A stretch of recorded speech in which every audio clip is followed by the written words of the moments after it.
Audio Jungle.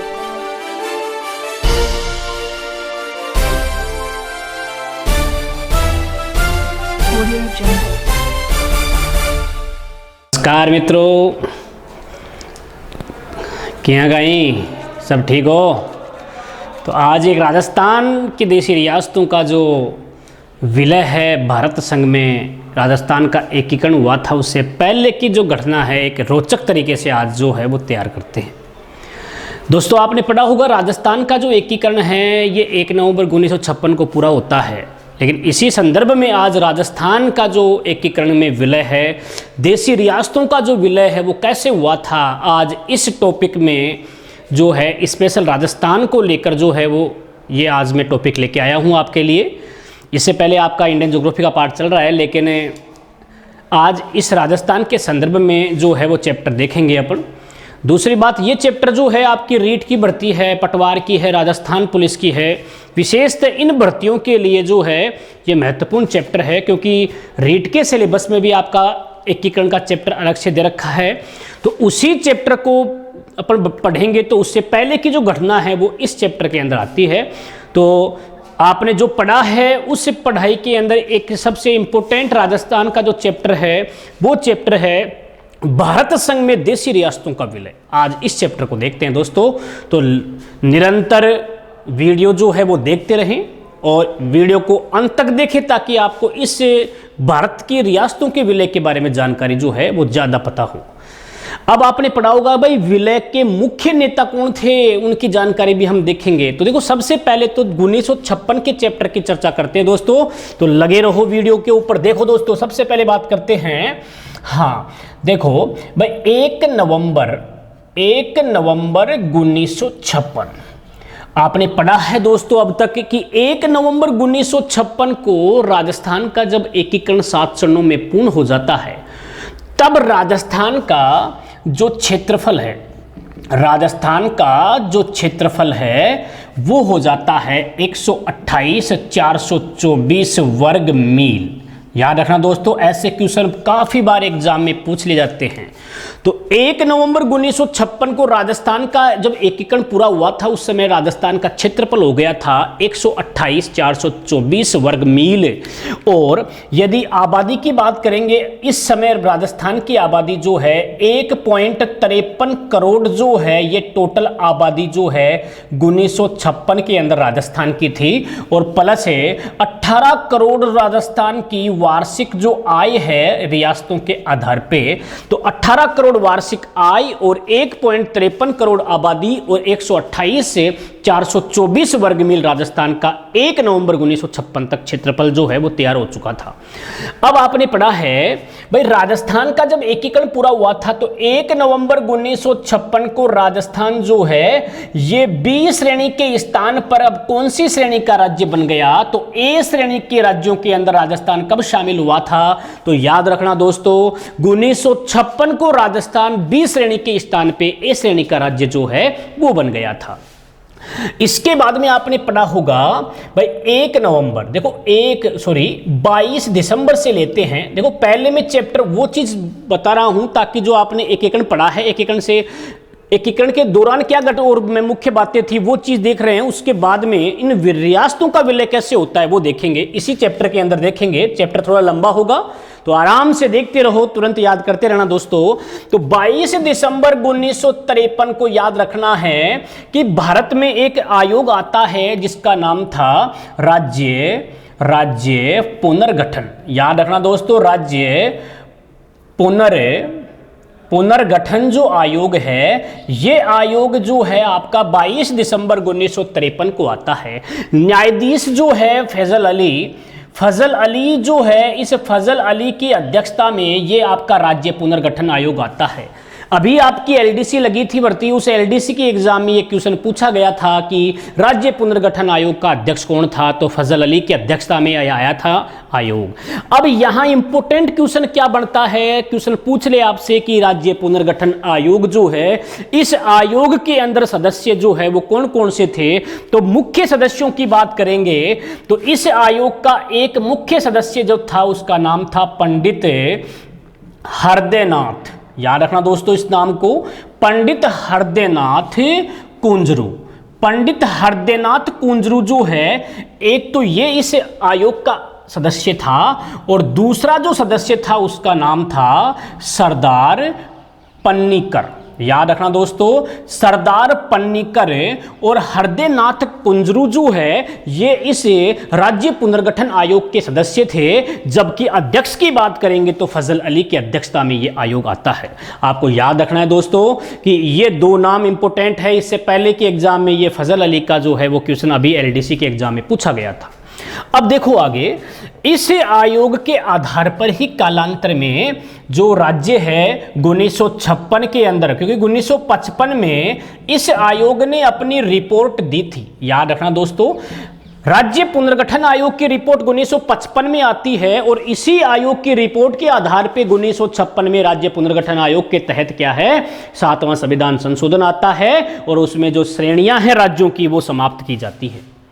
अब इसके बाद में आपने पढ़ा है भाई राजस्थान जो है, देखो राजस्थान जो है, इस राजस्थान में आपने पढ़ा है कि भाई सबसे बड़ी जो रियासत है, रियासत काल की बात करते हैं तो सबसे बड़ी रियासत जो है वो आपकी क्षेत्रफल में थी जोधपुर, और सबसे छोटी रियासत की बात करेंगे तो सबसे छोटी रियासत जो है वो कौन सी थी, शाहपुरा। याद रखना दोस्तों, यदि क्षेत्रफल में राजस्थान की सबसे बड़ी रियासत का नाम पूछे तो जोधपुर, सबसे छोटी रियासत का नाम पूछे तो आंसर क्या देना है, शाहपुरा। हाँ, 19 रियासत और 3 ठिकानों के अंदर, और यदि सबसे प्राचीन रियासत का नाम जो है ये पूछे तो आपको बतानी है मेवाड़ रियासत, और सबसे नवीन रियासत जो है पूछे तो आपको बतानी है झालावाड़ रियासत। ये राजस्थान की सबसे प्राचीन तो मेवाड़ है, सबसे नवीनतम रियासत जो है वो कौन सी थी, झालावाड़ रियासत, और सबसे क्षेत्रफल में बड़ी है वो जोधपुर रियासत, और सबसे छोटी कौन सी है, शाहपुरा। ये तो आप तथ्य जो है काफी बार आपने पढ़ लिया। अब मेन टॉपिक आता है, क्वेश्चन आ गया कि जब देशी रियासतों का एकीकरण हो रहा था उस दौरान भाई राजस्थान की ऐसी कितनी रियासत थी जो स्वतंत्र रहने की घोषणा करती है। तो देखो, राजस्थान की स्वतंत्र रहने वाली जो रियासत थी उन रियासतों के बारे में आपसे पूछ ले कि कौन कौन सी रियासतें स्वतंत्र रहना चाहती थी। 19 रियासत और 3 ठिकानों में। अभी पता है कोरोना चल रहा है आपका, अब पता है कोरोना में ब्याह जो है ब्याह शादी नहीं होती है, अभी नहीं हो रही है तो 50 गिनती के आदमी माने जा रहे हैं और डीजे बजता नहीं है। तो अब ट्रिक आपको याद रखनी है, क्या याद रखनी है, अब डीजे बजा दो। याद रखना दोस्तों, अब डीजे बजा दो। याद रखना दोस्तों, अब डीजे बजा दो। ये राजस्थान की वो रियासत है जो स्वतंत्र रहने के लिए जो प्रस्ताव है वो रखती है। ऐसे जो रियासत है वो कौन सी बन गई, आपकी अलवर रियासत। बी से जो बनती है वो बनती है आपकी भरतपुर रियासत। डी से जो रियासत बनती है वो बनती है आपकी डूंगरपुर रियासत, और जे से जो रियासत बनती है वो बनती है कौन सी, जोधपुर रियासत। ये 4 ऐसी रियासत है। अब डीजे बजा दो, अब डीजे बजा दो, तो डीजे बजा दो। तो अब से अलवर हो गई, ब से भरतपुर हो गई, डी से डूंगरपुर है और जे से जोधपुर है। इन रियासतों ने स्वतंत्र रहने का निर्णय लिया था। अब आपने पढ़ा होगा कि यहां यदि संस्थापकों की बात करते हैं, देखो काफी बार क्वेश्चन पूछ लेते हैं दोस्तों, तो बताओ अलवर का संस्थापक कौन है। अलवर का संस्थापक कौन था, प्रताप सिंह। याद रखियो, अलवर को संस्थापक कौन है, प्रताप सिंह। अब अठैया पूछ ले कि अलवर का स्वतंत्रता के समय शासक कौन था, तो अठे शासक कौन हो जाएगा, तेज सिंह। आपको पता होगा जब 1948 में महात्मा गांधी की मृत्यु हुई थी, बी का षड्यंत्र कमाए तेज सिंह ने नजरबंद जो है वो किया जाता है। तो तेज सिंह स्वतंत्रता के समय यहां शासक था, अलवर का संस्थापक प्रताप सिंह था। भरतपुर की बात करते हैं तो चूड़ामन का नाम सुना होगा, चूड़ामन। और चूड़ामन कौन, जो चूड़ामन था कौन, बदन सिंह जो है, इससे बदन सिंह इसका भतीजा था, ठीक है। तो चूड़ामन इस भरतपुर का शासक था। अब यहां भी पूछ ले कि भरतपुर का जो स्वतंत्रता के समय शासक कौन था, तो आंसर क्या बताना है, ब्रजेंद्र सिंह, याद रखियो, ब्रजेंद्र सिंह जो है स्वतंत्रता के समय किसका शासक था? भरतपुर का। अब चला डूंगरपुर में, तो डूंगरपुर का संस्थापक कौन था? तो याद रखना पृथ्वीराज। अब यहाँ ध्यान रखिए भाई, सिसोदिया वंश का माए डूंगरपुर आओ, ये जाट वंश, अलवर जो है वह कछुआ वंश का मायना हुए, ठीक है। तो डूंगरपुर संस्थापक कौन? पृथ्वीराज। अब यहाँ पूछ ले भाई, डूंगरपुर का इस समय जब स्वतंत्र हुआ था उस समय शासक कौन था? तो डूंगरपुर को शासक कौन है? लक्ष्मण सिंह। स्वतंत्रता के टाइम पर लक्ष्मण सिंह अठाको शासक, ठीक है। अब बात करा जोधपुर की, तो जोधपुर का संस्थापक कौन? राव सिंहा, ठीक है। अब जोधपुर का स्वतंत्रता के समय शासक कौन था? तो याद रखियो, स्वतंत्रता के समय कौन था? हनुमंत सिंह। तो आराम से पढ़ो, हनुमंत सिंह यहाँ का शासक था। दोबारा देख लियो, स्वतंत्र रहने वाली रियासत, अब डीजे बजा, ऐसे अलवर, वैसे भरतपुर, डी से डूंगरपुर और जैसे जोधपुर। अलवर का संस्थापक प्रताप सिंह, स्वतंत्रता के समय तेज सिंह।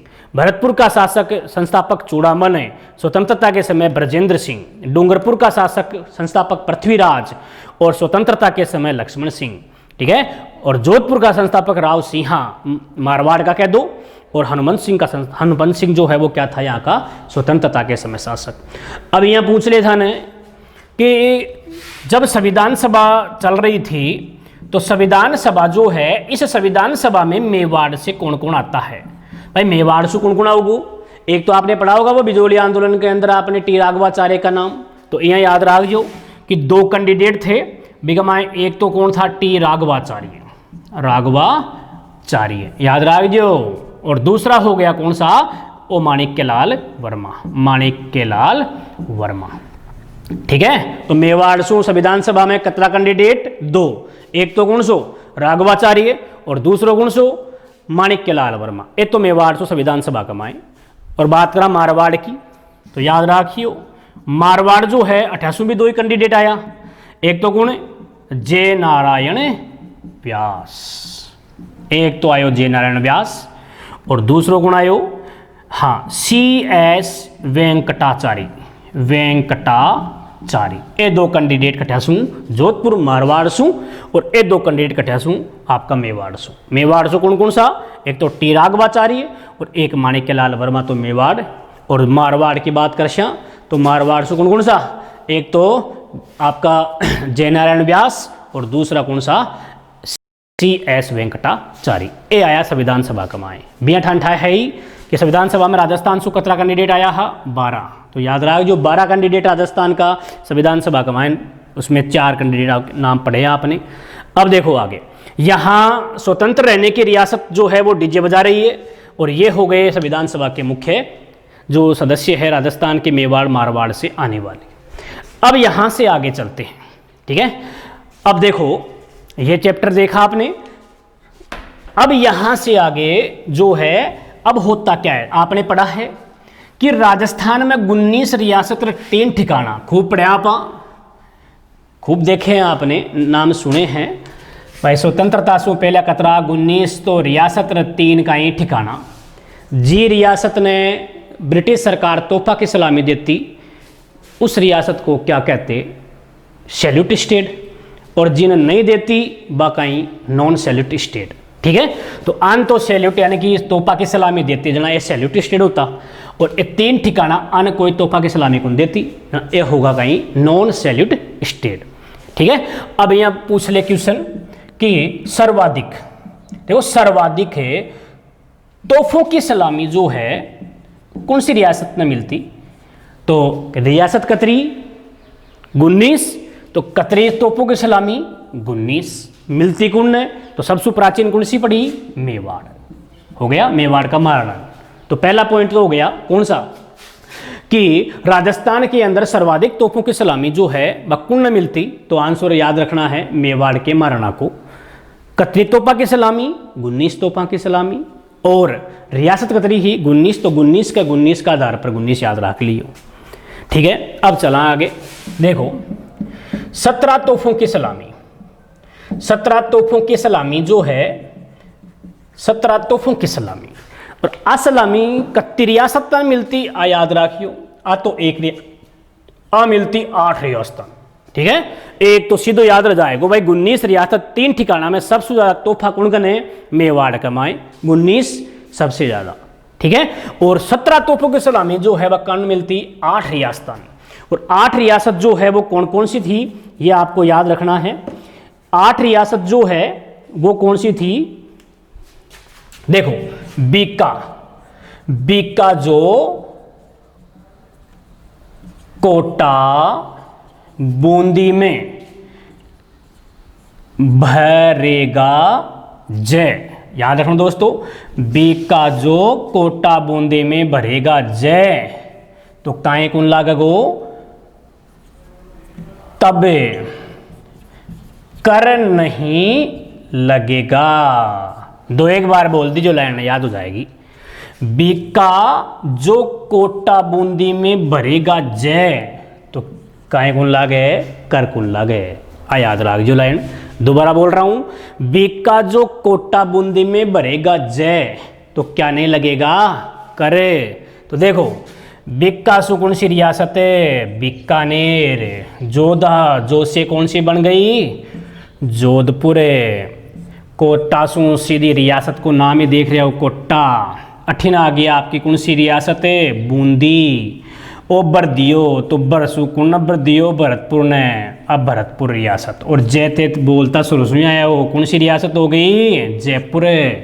और कर कुंदिया, तो करसु कौन सी हो गई, करौली। ये रियासत का नाम जो है वो आपको याद रखना है। ठीक है, तो ये जो रियासत है, इन रियासतों का नाम जो है वो आपको इसमें याद रखना है। अब देखो इसके बाद अपन बात करते हैं, हाँ इसके बाद में देखो 17 तोपों की सलामी की बात करेंगे, 8 की हो गई। अब बात करते हैं 15 तोपों की सलामी। देखो 15 तोपों की जो सलामी है, ये सलामी 8 रियासतों को दी जाती थी। ठीक है, 15 तोपों की सलामी 8 रियासतों को दी जाती थी। देखो आंसर क्या होगा, धौलपुर, याद रखना दोस्तों, धौलपुर है, धौलपुर। धौलपुर जो है ये रियासत है आपकी 15 तोपों के अंदर। इसके अलावा देखो धौलपुर धो डूंगर सिंह, धौलपुर धो बांस डूंगर सिंह का, जैसे जैसे सिर किशन प्रताप का, किशन प्रताप का। ठीक है दोस्तों, धौलपुर धो बांस जैसे किशन प्रताप का, ये राजस्थान की जो है, सॉरी धौलपुर तो इसमें पहले से आ गया। देखो एक बार धौलपुर, धौलपुर तो ये हो गया, यहां ऐसे आएगा अलवर। ठीक है, अब देखो अलवर धो बांस डूंगर सिंह का, जैसे सिर किशन प्रताप का, ये वो रियासत है जिनको 15 तोपों की सलामी दी जाती थी। जैसे अलवर, धौलपुर, बांसवाड़ा, डूंगरपुर, जैसलमेर, सिरोही, किशनगढ़, प्रतापगढ़। ठीक है, ये वो रियासतें हो गई जिनको क्या है 15 तोपों की सलामी दी जाती थी। अब बात करें 13 तोपों की सलामी की, तो 13 तोपों की जो सलामी है, जैसे आपके झालावाड़ है, किशन शाहपुरा वगैरह है, इनको क्या है 13 तोपों की सलामी दी जाती थी। तो 3 ट्रिक हो गई। पहली, स्वतंत्र रहने वाली रियासत कौन सी, अब डीजे बजा, ये 4 रियासत हो गई। 19 तोपों की सर्वाधिक सलामी दी जाती थी किसको, मेवाड़, एक ही है। रियासत कितनी 19, तो तोहफे कितनी 19, रियासत कौन सी, मेवाड़। और 17 तोपों की सलामी जिनको दी जाती थी वो कौन सी है, बीका जो कोटा बूंदी में भरेगा जय, बीका जो कोटा बूंदी में भरेगा जय, तो क्या नहीं लगेगा, कर नहीं लगेगा। तो देखो कौन कौन सी ऐसी, बीसू बीकानेर, जो से जोधपुर, को से कोटार, आपके बूंदी सुबूंदी होगी, और एक टोंक होगी कमाएं। ठीक है, इसके अलावा एक होगी भरतपुर होगी, और जैसे जयपुर, कर से करौली। ये रियासत जो है वो 17 तोहफा कमाएं। ठीक है, अब देखो आ गई सू 15 तोहफा की बात कर, तो 15 तोहफा भी कतरी है, 8 है। 8 देखो इम 1 है, इम 8, बाकी जो बच की 13 कमाएं आ जाएगी। ठीक है, तो 8 तोहफा कमाएं, 8 रियासत, 15 तोफ, तो कौन सी अलवर धोबांस डूंगर सिंह का, अलवर धोबांस डूंगर सिंह का, जैसे सिर प्रताप किशन प्रताप का, जैसे सिर किशन प्रताप का। तो अलवर, धौलपुर, बांसवाड़ा, डूंगरपुर, जैसलमेर, सिरोही, किशनगढ़, प्रतापगढ़। ये है 15 तोहफा है माए, और आ होगी 13 तोहफा में कुल सी, एक झालावाड़ और एक दूसरी आपकी जो शाहपुरा वगैरह है ये होगी। ठीक है, अब देखो आपने पढ़ा होगा भाई राजस्थान के अंदर जितनी भी रियासत थी बाकमायने मुस्लिम ज़्यादा हिंदू शासक, तो आपको पता है ये तो भाई हिंदू शासक ज़्यादा थे। एक तो कौन सी टोंक और एक मुख्य कौन सी पालनपुर, दो का नाम याद रखियो। पालनपुर गुजरात में, लेकिन पहले राजपूताना के अंदर ही आती थी ये। तो एक तो टोंक रियासत और एक मुख्य पालनपुर, ये दो यान की रियासत ही जो कई मुस्लिम शासकों की, बाकी गणकरी कौन सी होगी आपकी हिंदू शासकों की जो है वो रियासतें थी। ठीक है, अब देखो मैन जो है मुद्दा कैसे आता है ये याद कर लेना दोस्तों। ठीक है, अब चलते हैं इससे आगे। देखो 2-4 बार लाइनें बोल देना, बार बार बोलोगे याद हो जाएगी। ठीक है, अब देखो आगे इससे, अब देखो मैन जो बात है वो कैसे आती है।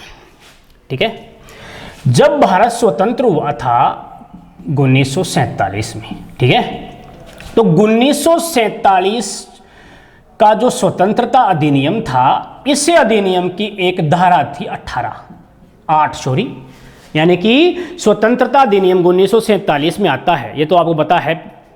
एक ही धारा कौन सी 8, और 8 में एक उल्लेख करेड़ो कहीं कि ब्रिटिश सरकार ये कह रही थी रियासतों को कि जी भारत को हम स्वतंत्र करेंगे तो करने के बाद में जो रियासत है वह स्वतंत्र रह जाओ, या पाकिस्तान में मिल जाओ या भारत में मिल जाओ।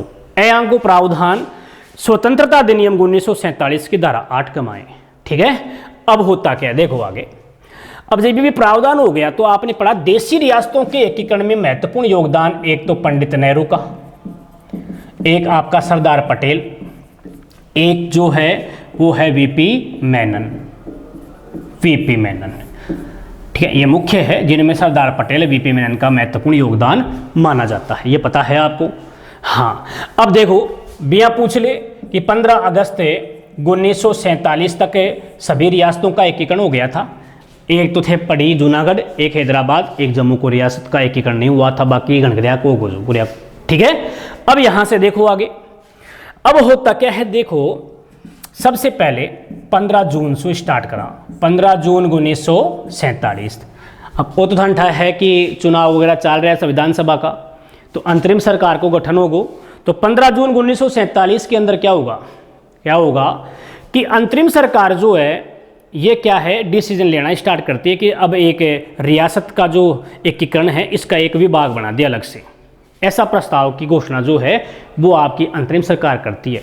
और बी बात को लेकर ही क्या है 5 जुलाई, याद रखियो 5 जुलाई 1947 अंतरिम सरकार के निर्देशन में क्या हो गया। 5 जुलाई 1947 में जो सरदार पटेल था, इस सरदार पटेल के नेतृत्व में, याद रखियो सरदार पटेल के नेतृत्व में जो रियासत है, ये रियासत विभाग जो है, ये विभाग क्या है 5 जुलाई 1947 में सरदार पटेल के नेतृत्व में बन जाता है।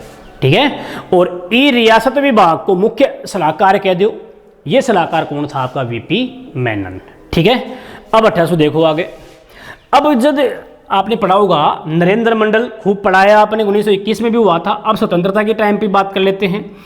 25 जुलाई 1947 डेट याद रखियो। 25 जुलाई 1947 को जो वो नरेंद्र मंडल है, नरेंद्र मंडल को जो सम्मेलन होता है वो कहाँ आपका दिल्ली में। ठीक है, और इस टाइम पर वायसराय कौन माउंटबेटन। अब माउंटबेटन वायसराय था तो उसने इस सम्मेलन में 2 पत्र तैयार किए। ठीक है, एक तो कौन सा इंस्ट्रूमेंट पत्र, और एक किया था इंटरेस्टिंग पत्र। ठीक है, इंस्ट्रूमेंट पत्र और इंटरेस्टिंग पत्र जो है ये तैयार किया था। और देशी रियासतों के राजाओं को क्या कहा भाई, यदि पहले वाले पत्र में मिलते हैं और ये दूसरा पत्र हो गया, ठीक है, इंस्ट्रूमेंट जो है इसे में यदि कोई रियासत का राजा हस्ताक्षर करता है तो बी की संपत्ति वगैरह, बी को राज्य क्षेत्र सब केंद्र सरकार के अधिकार में आ जाएगा। और यदि इंटरेस्टिंग के अंदर वो हस्ताक्षर करता है तो बी का मान कायम जाए वो कि यथा स्थिति के अंदर वो अब है उसी स्थिति में रहना चाहता है तो वो उसके ऊपर हस्ताक्षर कर दो, ऐसा प्रावधान था इन दोनों के अंदर। ठीक है, अब देखो मेन मुद्दा क्या था कि ये पूरा भारत में जो पाकिस्तान के साथ मिलना चाहते थे रे, ये जो रियासतें थी अन उक्सा बाड़ो गुण, एक तो गुण जिन्ना वो गेल पड़ रहे जो, ठीक है, और दूसरो जो इम्पोर्टेंट जो मुख्य, क्योंकि जिन्ना तो पाकिस्तान में चलो गवर्नर बन गो, लेकिन बठासू वो संदेश बिन भेज बला गो, अब भेज तो कुल ने बा ध्यान रखनी है।